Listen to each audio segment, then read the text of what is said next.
Tout en respectant les gestes barrières pour barrer la route à la deuxième vague de la Covid-19 qui bouge le monde et qui touche aussi la République démocratique du Congo. Bonjour, bonsoir, ça dépend de l'ère laquelle vous nous captez de partout où vous êtes. Et rien de savoir que vous êtes nombreux pour suivre votre émission où on décortique les actualités qui diffèrent chroniques ici en République démocratique du Congo. Aujourd'hui, nous recevons pour vous le secrétaire général adjoint du FCR, le parti cher, l'honorable Jean-Bertrand Wanga, ici Wanga, qui vient d'être nommé assistant de l'informateur. Il s'agit de M. Christian Yangwa, qui j'ai dit bonjour. Bonjour, bonjour. Comment vous allez? Oui, ça va à merveille. Nous rendons grâce à Dieu pour tout ce qu'il est en train de faire. Voilà, nous sommes à la deuxième vague de la Covid-19 qui bouge, et ça continue à bouger le monde. Un mot à la population avant de commencer notre entretien concernant le respect des gestes et barrières qu'a toujours demandé les autorités pour barrer la route à cette pandémie. Oui, merci pour cette opportunité. Nous croyons, ou j'ose croire qu'il faudrait prendre cela au sérieux. Donc je m'adresse à tout le peuple congolais qui sont sur place ici. Cette pandémie dévaste le monde et c'est sérieux et que c'est pourquoi nous devons suivre toutes les mesures de gestes barrières qu'il faut pour nous protéger et afin de diminuer le taux de la contamination. Et c'est pourquoi nous sommes avec des masques, nous sommes avec des cache-nez et ainsi de suite pour essayer de nous protéger. Mais bon, je l'enlèverai parce que je ne saurais pas faire l'émission avec ça. Mais c'est juste pour montrer à nos téléspectateurs et au peuple congolais comment nous respectons ce que le chef de l'État nous demande de faire, et ainsi que le ministère de la Santé. Et nous sommes prêts à pouvoir prêter main forte au gouvernement pour lutter contre cette pandémie dans notre pays. D'autant plus que l'on respecte déjà les gestes et barrières, on peut écarter un tout petit peu nos masques pour que nos téléspectateurs puissent bien nous voir et bien entendre ce que nous allons décortiquer ici dans ces plateaux. Jean-Bertrand Wanga, ici Wanga, qui est le président de votre parti politique, les Front Citoyens pour la République et pour le Congo, FCR. Quelle est votre réaction à chaud pour cette nomination, le choix que le chef de l'État a fait en la personne de l'honorable Jean-Bertrand Wanga, ici Wanga? Merci. D'abord, avant de donner mon avis, je voudrais saluer la sagesse de notre chef de l'État, notre président de la République, le chef de l'État, M. Antoine Félix Tshilombo. Donc, il est sage.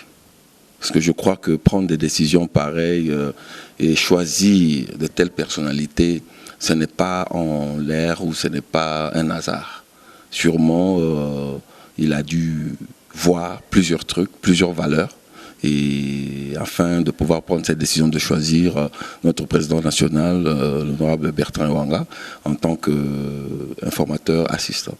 Et personnellement et au nom de notre parti, nous sommes très émus, très touchés, et nous saluons cette décision-là et nous soutenons notre président national par rapport à ses fonctions. Ce n'est pas parce qu'on a nommé le vôtre que vous adressez de belles phrases, de beaux mots au chef de l'État? Non, on a quitté cette phase-là de flatterie.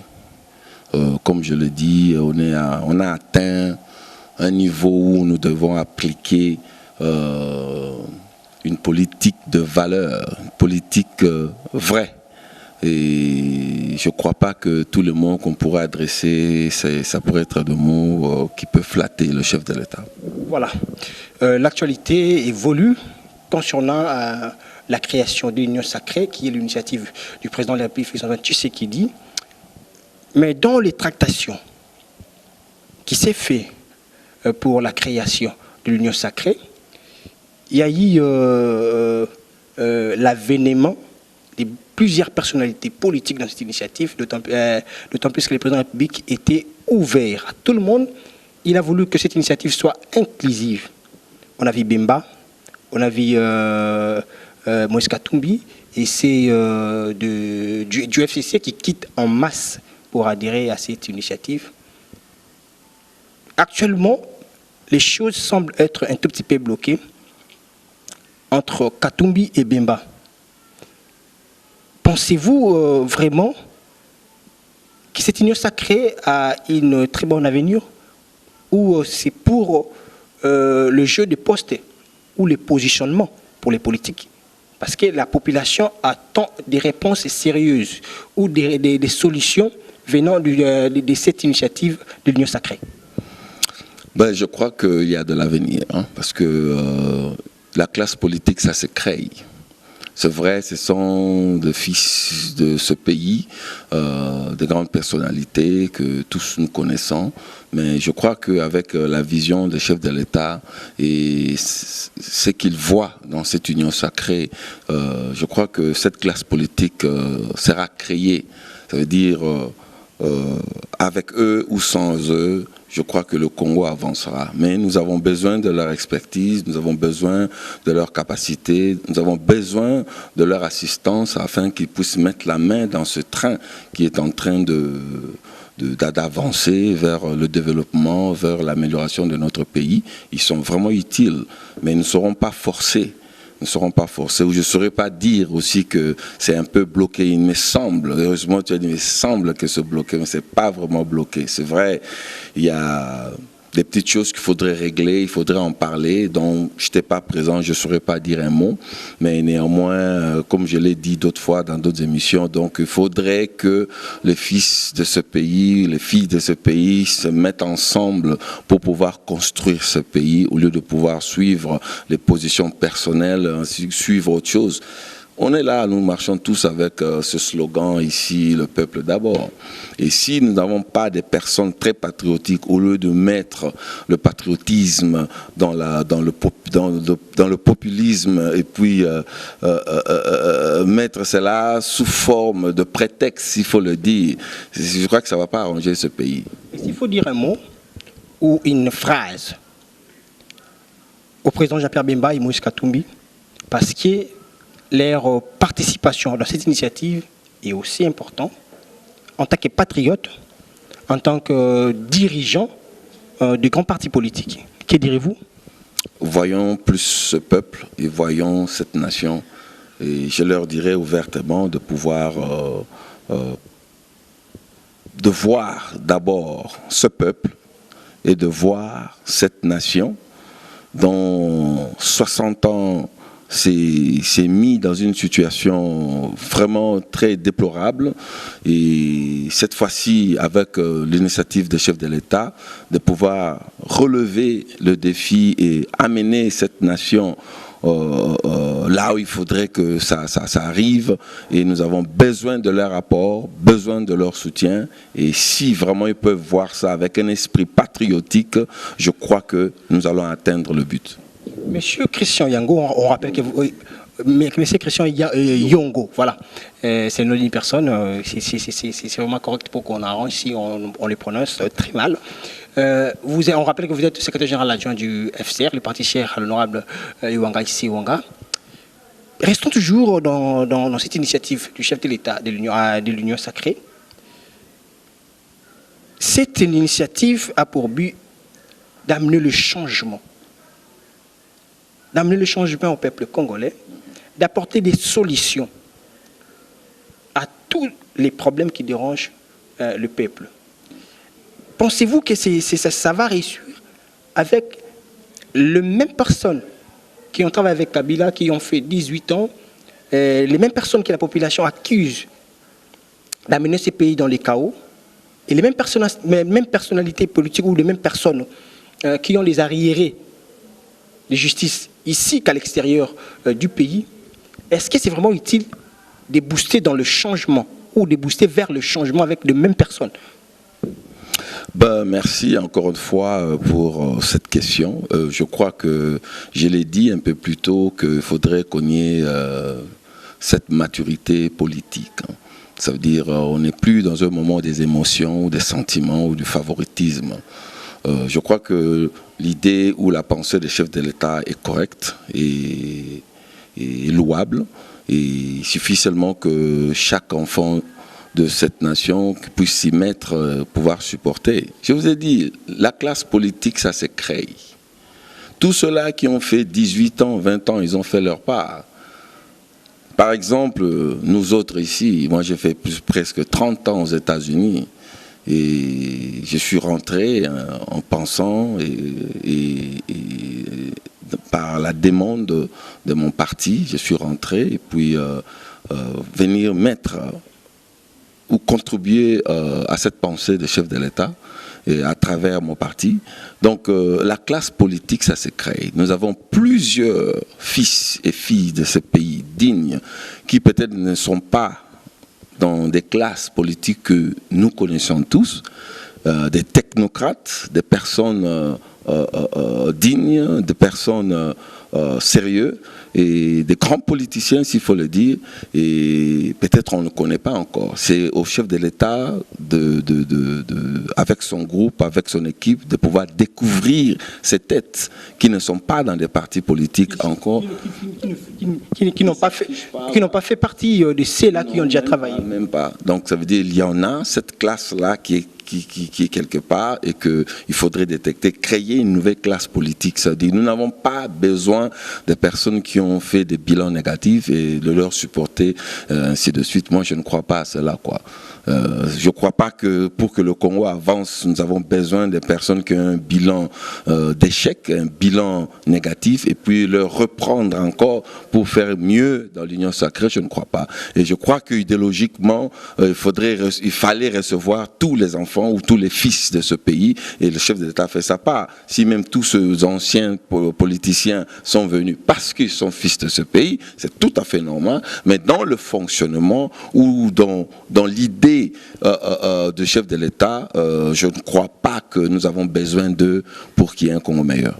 Voilà, toujours dans cette optique-là, la population attend avec impatience cette union sacrée, mais on voit dans les chefs des politiques congolais, ils ont toujours cet esprit-là de chercher le positionnement, chercher leurs intérêts, etc., etc.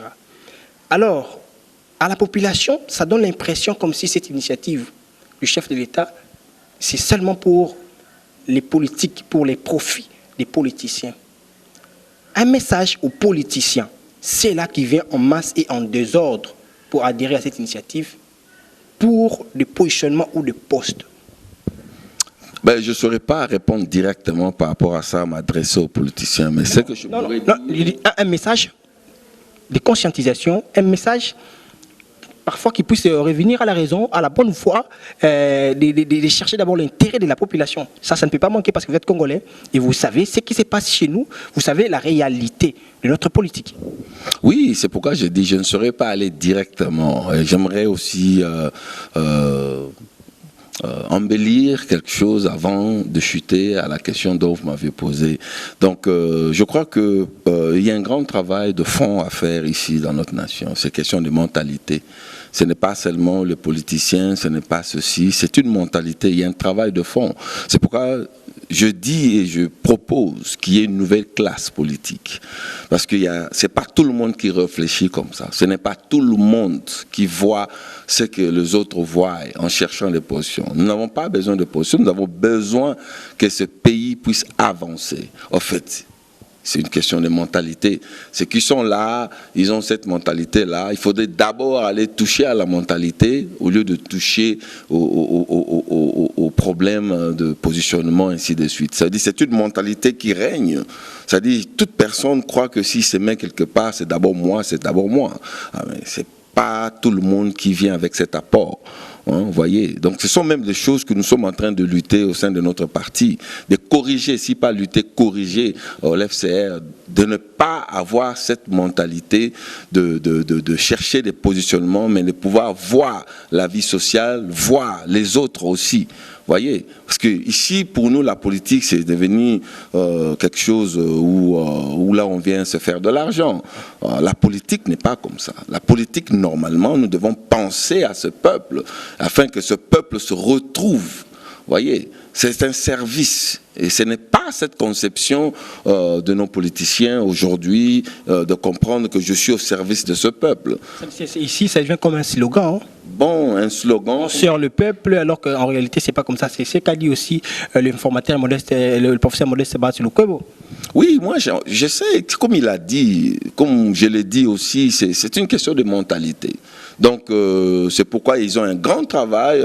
L'honorable Bahati, il a un grand travail à faire avec son équipe, avec l'honorable Jean-Bertrand Wanga aussi, ainsi que d'autres informateurs, de pouvoir détecter les vrais. Vous voyez, c'est pas facile de trouver des pièces rares dans un endroit où tout le monde crie hola hola, vous voyez. Donc par rapport à leur travail, j'ai confiance. Si le chef de l'État les a nommés dans ce poste-là, j'ai confiance qu'ils vont arriver à détecter cette nouvelle classe de personnes qui ne réfléchissent pas comme ça et qui sont là pour appuyer l'idée du chef de l'État. On va arriver là. On va arriver là pour citer à notre question.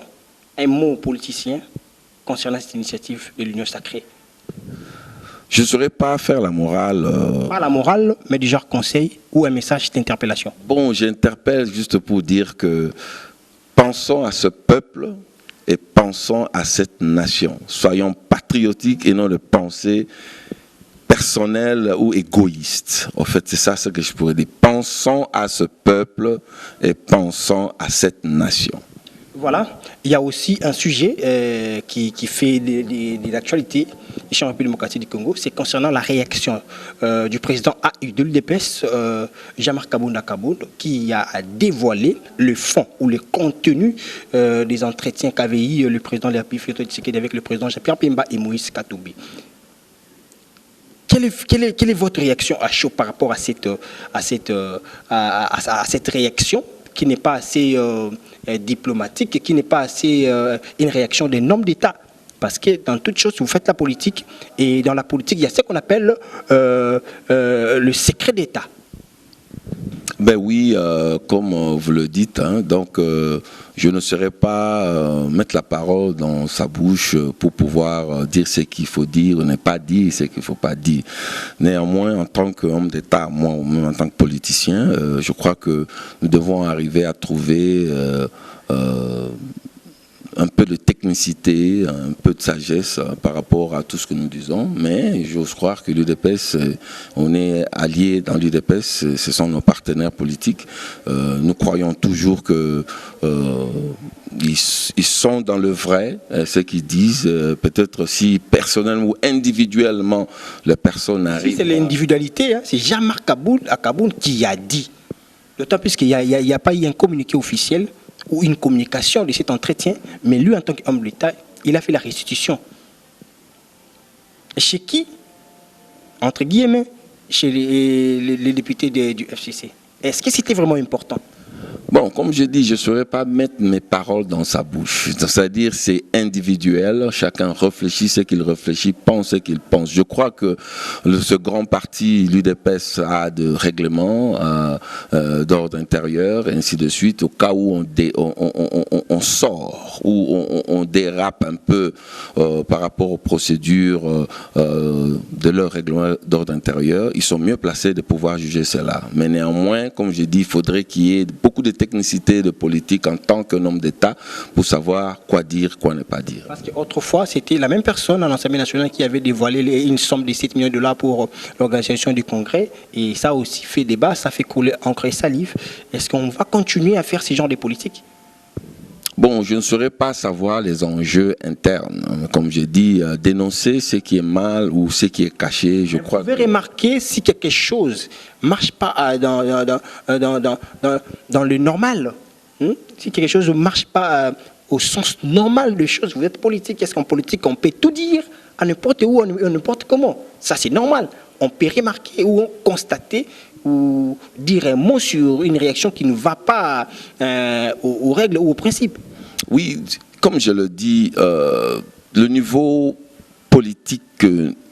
nous avons atteint, s'il faut le dire, pour certains, nous évitons les polémiques, hein, rentrer dedans, se préjuger, créer encore d'autres choses. C'est ce que nous évitons. Nous devons arriver à avoir cette maturité politique. J'ai bien dit, donc, c'est une question individuelle. Ça veut dire tout dépend chacun comment il se développe dans sa politique ou dans son parti. Voyez, donc il faudrait avoir, je le répète, une technicité, beaucoup d'éthique, beaucoup de choses pour savoir quoi dire et quoi ne pas dire. Dans ce cas-là, je laisse cette partie-là à M. Kabound. Lui seul, il sait pourquoi il a dit cela. Et si cela n'est pas correct par rapport aux lois, par rapport au règlement d'ordre intérieur de ce grand parti l'UDPS, je laisse à l'UDPS de pouvoir gérer cela. C'est-à-dire, nous ne voulons plus la politique de polémique. Ça veut dire, cette chose-là doit s'arrêter, sinon ça ne sert à rien. On ne va pas tourner en rond par rapport à celui-là qui a dit, celui-là qui a fait, pendant que le pays doit avancer. C'est-à-dire, nous devons avoir des gens qui ne voient pas toutes ces petites choses-là. Par rapport aux perspectives d'avenir, par rapport à votre vision en tant que politique en République démocratique du Congo, qu'est-ce qui n'a pas marché dans le passé que nous, Congolais, on peut arranger pour que l'avenir soit meilleur? Mais on a un trou de 60 ans. Un grand trou de 60 ans. Le pays est vraiment à plat. Il faudrait vraiment retravailler dans tout le coin, quoi. Le social, surtout le social de ce pays, doit être... on doit travailler dessus, cette partie-là, parce que le social du peuple congolais n'est pas correct. N'est pas correct. Hein, n'est pas correct. Pas du tout, pas du tout. Nous devons arriver d'abord, à trouver une bonne politique sociale dans ce pays, une très très bonne politique sociale, pour que toutes les institutions fonctionnent. S'il n'y a pas une bonne politique sociale pour le peuple congolais, ce serait toujours difficile pour pouvoir remonter, ainsi de suite. Nous avons un grand trou de 60 ans et je crois que le chef de l'État est très conscient, c'est pourquoi il initie tout ce mouvement afin de pouvoir nous sortir, faire le grand pas. Au moins, lui, le chef de l'État, qui veut que ce pays sorte dans ce trou, et je crois que c'est ça. Et on a un problème social ici, un grand problème social. Si le peuple congolais ne se retrouve pas socialement, tout le reste ne va pas marcher. Déjà, le président de la République totalise son deuxième année à la tête de ce grand pays, la République démocratique du Congo. C'est en janvier ici, c'est moi. Qu'est-ce que vous pouvez dire au président de la République, chef de l'État?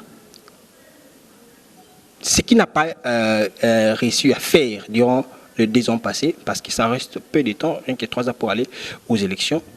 En regardant notre caméra, qu'est-ce que vous pouvez dire au chef de l'État, particulièrement pour la continuité de son mandat? Ben, en tout cas, pour un message pour le chef de l'État, d'abord, c'est l'encourager, et de le remettre entre les mains de Dieu, parce que c'est Dieu qui assiste, c'est Dieu qui donne toutes les capacités pour pouvoir faire mieux. Et je crois que son idée est déjà très avantageuse, bien étant qu'il a perdu ces 2 ans, pas à cause de son gouvernance, mais de sa gouvernance plutôt, mais les gens qui ont été en collaboration avec lui ont fauté les pieds. Alors, je l'encourage parce qu'il est brave, il est très brave, il est sage. Il y a des fois, des gens ne comprennent pas ce que le chef d'État pense, ce qu'il fait, mais je crois en tant que politique que nous voyons cela. Et si vous êtes des personnes de vision, vous allez bien voir la pensée du chef de l'État. Alors, je dirais beaucoup de courage à notre chef d'État et notre président, Félix-Antoine Tshisekedi. Tenez bon et que le Seigneur soit avec vous. Je crois qu'il n'y a pas grand-chose à dire si ce n'est que l'encourager. Voilà, nous voici un tout petit peu à la fin de notre entretien. On ne peut pas terminer cet entretien sans pourtant parler d'une autre actualité qui bouge la République démocratique du Congo. Il s'agit de l'arrestation de l'ancien président de la CENI, la personne du pasteur Ngoï Mulunda. Ce dernier a été reproché par les propos qu'il a tenus dans sa prédication, des propos qui n'a pas arrangé la justice de notre pays en disant que ce sont des propos qui incitent la population à la haine tribale. Comment jugez-vous cette arrestation? Est-ce que c'est illégal? Non, c'est légal, c'est condamnable. Mais je l'ai dit dans d'autres émissions que nous sommes dans un pays de droit où nous marchons, où nous sommes dans la tendance d'un pays de droit, et je crois que ce qui est condamnable doivent être condamnés. Voyez, donc pour moi, je ne pourrais rien dire parce que nous n'encourageons pas ces idéologies tribalistes, nous refusons cela. Mais ce qu'a fait Ngoïmounda aujourd'hui, c'est ce qu'avait aussi fait l'ancien ministre de la Santé, Félix Kabange-Numbi. Voyez-vous pas que c'est le dépôt des mesures? Si on a arrêté aujourd'hui Ngoïmounda, on devait aussi arrêter Félix Kabange-Numbi. Je ne cesse à le dire en tant que politique, je ne suis pas un juriste. Je ne saurais pas voir le contre ou le pour par rapport... Chaque jour, on parle de l'état des droits. Ça, c'est normal. On ne peut pas être un juriste seulement pour voir ou constater s'il y a vraiment l'effectivité de l'état des droits. Oui, si j'ai dit je ne suis pas un juriste ou un avocat, c'est juste pour bien préciser en tant que politique, nous ne voulons plus marcher dans des émotions. Moi, ce que j'ai constaté, c'est que Ngoïmounda a fait. Ce que les autres ont fait bien avant, ils l'ont fait. Moi, je ne sais pas comment, mais moi, je constate ce qu'il a fait. On lui a arrêté par rapport à ce que lui, il a fait. C'est ça, dans ces faits-là, que nous tous, nous condamnons parce que la justice condamne ces choses. Et si on a condamné Ngoïmounda et on n'a pas condamné les autres, moi, je ne suis pas juriste. Mais moi, je me contente... Et vous appuyez que ça soit comme ça? Non, je me contente que la justice s'élève cette fois-ci pour... Que ça soit aussi équitable? Je me contente que la justice s'élève cette fois-ci pour pouvoir condamner ce qui est condamnable. Voilà, nous sommes pratiquement à la fin de cet entretien où on a décortiqué l'actualité avec le secrétaire général adjoint du FCR. Il s'agit de M. Christian Yongo, où on a décortiqué les actualités. Nous voici à la fin, M. Christian, de notre entretien. Un mot à la population congolaise qui autrefois ou qui maintenant, là, il y a une partie qui commence à douter à cette initiative du chef de l'État de l'Union sacrée en regardant les réalités sur terrain. Parce qu'au moment où nous parlons, il y a les mamans des Andes qui sont à l'extérieur. Au moment où nous parlons, il y a ceux-là qui sont à l'est du pays, qui meurent jour et nuit. Il y a la communauté pygmée qui venait d'être massacrée, plus de 44 morts. Un mot ou une phrase de réconfort, d'espoir à la population congolaise qui attend ces bébés-là qu'on appelle l'Union sacrée. Qui peut être la réponse de ces différentes questions? Oui, merci. D'abord, je voudrais lancer ou souhaiter mes condoléances à toutes ces familles éprouvées à l'Est, ainsi que partout dans notre nation. Et je crois qu'on n'est pas content de cela parce que le Congo, c'est une main et il y a deux doigts. Ça veut dire si un doigt qui est touché, ça veut dire toute la main est très douloureuse.